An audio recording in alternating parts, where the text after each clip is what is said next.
SSC পরীক্ষা হচ্ছে এমন একটা পরীক্ষা যে পরীক্ষার পরে তুমি তোমার বন্ধু বান্ধবরে হারাই ফেলতে চলছো। এসএসসি পরীক্ষা হচ্ছে এমন একটা পরীক্ষা, এরপরেই তোমার ভিতরে অনেক কিছু বুঝদান চলে আসবে। এসএসসি পরীক্ষা হচ্ছে এমন একটা পরীক্ষা, এরপরেই তুমি তোমার লাইফ নিয়ে অটোমেটিক সিরিয়াস হয়ে যাবা। এসএসসি পরীক্ষা হচ্ছে এমন একটা পরীক্ষা যে পরীক্ষার পর তুমি এখন যেমন হাসি খুশি হাসি খেলে বেড়াচ্ছ, এরপরে দেখবে অটোমেটিক তোমার মাথায় কিছু না কিছু চলে আসছে যে আব্বুর কাছ থেকে আর টাকা নেওয়া যাবে না, নিজের কিছু একটা করতে হবে, নিজের কোনো কাজ করতে হবে। হাসি খেলে বেড়াচ্ছ না। এসএসসি প্রত্যেকটা ব্যক্তি এসএসসি পরীক্ষার পরেই 90% ব্যক্তিরই এসএসসি পরীক্ষার পরেই এই বুঝদানটা চলে আসে। কারো একটু বেশি সময় লাগে, কারো একটু আগে আসে, কিন্তু বেশিরভাগ টাইমে এসএসসি পরীক্ষার পরে আসে।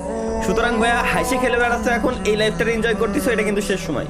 পড়ালেখাটা ভালোভাবে করো। এই এসএসসির রেজাল্টের উপর ডিপেন্ড করে বাকি সব কিছু হয়। 8-এর রেজাল্টও কোনো কাজে লাগে না, 5-এর রেজাল্টও কাজে লাগে না, 2-র রেজাল্টও কাজে লাগে না, 9-এর রেজাল্টও কোনো কাজে লাগে না। রেজাল্ট কাজে লাগে তো একটাই, এসএসসির তুমি কতটুকু শিক্ষা অর্জন করছো, এটা কাজে লাগে সব সময়। বুঝতে পারছো আশা করি। এবং শিক্ষার সঙ্গে কখনো তোমার জব সেক্টরে মেলাবা না যে তোমার ভালো রেজাল্ট করলে ভালো একটা জব পাবা। বাদ দাও, এরকম জব করিই না, কোনো দরকার নাই। শিক্ষাটা হচ্ছে এমন একটা জিনিস, তুমি পরীক্ষায় ফেল করো সমস্যা নাই, কিন্তু শিক্ষা অর্জন করো, জ্ঞান অর্জন করো। জব টোটালি আলাদা সেক্টর, ওইখানে এক্সপিরিয়েন্সের মূল্য আছে, শিক্ষার মূল্য দেয় না, এক্সপিরিয়েন্সের মূল্য দেয়, বুঝছো?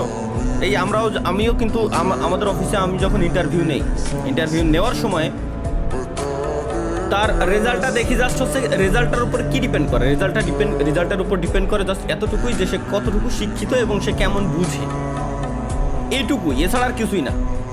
আর কোন পর্যন্ত সে পড়ালেখা করছে।